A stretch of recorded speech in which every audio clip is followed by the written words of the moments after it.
Hello dear student, our question is which of the following conformations of N-butane is least stable?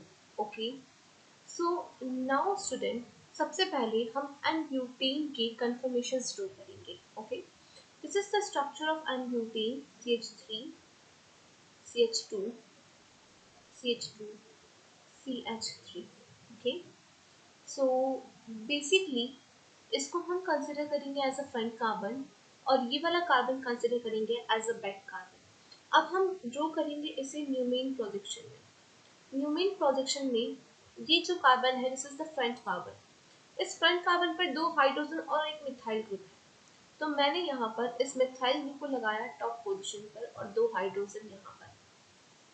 Back carbon इसके just पीछे की तरफ होगा और उस पर भी दो हाइड्रोजन और एक मिथाइल ग्रुप है. तो मैंने यहाँ बैक कार्बन पर लगाया एक मिथाइल और अगेन टू हाइड्रोजन. ओके, अब यहाँ पर हम क्या करेंगे, बैक कार्बन को 60 डिग्री से रोटेट करेंगे.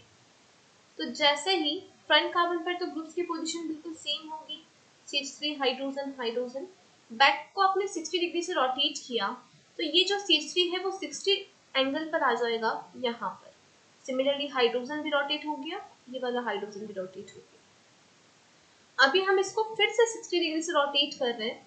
तो बेसिकली 60 डिग्री से रोटेट करने पर फ्रंट कार्बन पर तो ग्रुप्स की पोजीशन बिल्कुल सेम रहेगी. There is no change on the front carbon.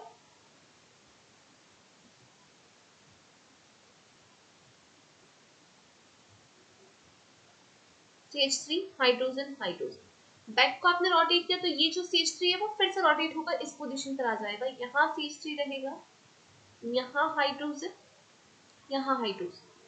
अभी हम इसको फिर से 60 डिग्री से रोटेट करेंगे तो फ्रंट पर ग्रुप की पोजीशन बिल्कुल सेम, CH3 हाइड्रोजन हाइड्रोजन. ठीक है, और ये बैक कार्बन पर जो CH3 है वो यहाँ पर हाइड्रोजन, यहाँ हाइड्रोजन, यहाँ.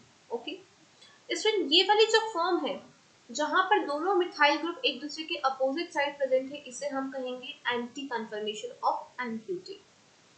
यहाँ पर जब दोनों CH3 के बीच में एंगल 60 डिग्री है इस फॉर्म को हम कहेंगे गोच कन्फर्मेशन. और यहाँ पर आप देख सकते हैं कि जब दोनों CH3 के बॉन्ड्स ने एक दूसरे को कवर किया हुआ है, ठीक है, एक दूसरे के जस्ट पीछे की तरफ वो प्रेजेंट है, उसके बीच में एंगल 0 डिग्री है. CH3 और CH3 के बीच में एंगल 0 डिग्री है, इसे हम कहेंगे fully eclipsed form. This is known as fully eclipsed form. यहाँ पर आप देख सकते हो कि ये जो CH3 और ये हाइड्रोजन है, डेफिनेटली आप देख सकते हो कि इस वाले बॉन्ड ने इस वाले बॉन्ड को पीछे की तरफ कवर किया हुआ है, उसको ढका हुआ है. ठीक है, लेकिन यहाँ पर ये basically we can say impose किया हुआ है, इसे हम कहेंगे partial eclipsed form. This is partial eclipsed form. Now the question is कि कौन सी N-butane के लिए कौन से लिस्ट स्टेबल कंफर्मेशन है. ठीक है, तो अगर हम यहाँ स्टेबिलिटी ऑर्डर की बात करें तो क्योंकि CH3 ग्रुप एक दूसरे से 180 डिग्री एंगल पर प्रेजेंट है तो बेसिकली इनके बीच में रिपल्शन बहुत कम रहेगा और ग्रुप्स के बीच में अगर रिपल्शन बहुत कम है तो इसकी स्टेबिलिटी सबसे ज्यादा रहेगी. तो anti is the most stable. उसके बाद अगर हम बात करें तो गोज फॉर्म में जो CH3 ग्रुप्स है, बल्कि ग्रुप्स, वो एक दूसरे से 60 डिग्री एंगल पर प्रेजेंट है. तो बेसिकली जो इसकी स्टेबिलिटी है वो एक्लिप्स्ड से तो ज्यादा ही होगी. अब हम बात करें फुली एक्लिप्स्ड और पार्शियल एक्लिप्स्ड में, तो क्योंकि यहाँ पर पार्शियल एक्लिप्स्ड में बेसिकली आप देख सकते हो CH3 कार्बन CH3 और यहाँ कार्बन हाइड्रोजन एक दूसरे के पीछे प्रेजेंट है और यहाँ पर CH3 तो बेसिकली यहाँ पर इन दोनों ग्रुप, दोनों ही बल्कि ग्रुप्स है, तो इन दोनों बल्कि ग्रुप्स के साइज के बीच में जो रिपल्शन होगा वो मैक्सिमम होगा. Maximum repulsion are present here. तो क्योंकि यहाँ पर बल्कि ग्रुप्स के बीच में रिपल्शन मैक्सिमम होगा तो बेसिकली जो कंफर्मेशन की स्टेबिलिटी है वो बहुत कम हो जाएगी. सो पार्शियल एक्लिप्स्ड फॉर्म की स्टेबिलिटी ज्यादा होगी देन फुली एक्लिप्स्ड. अब तो हमें बताना था least stable confirmation.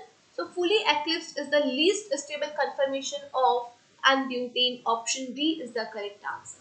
Thank you.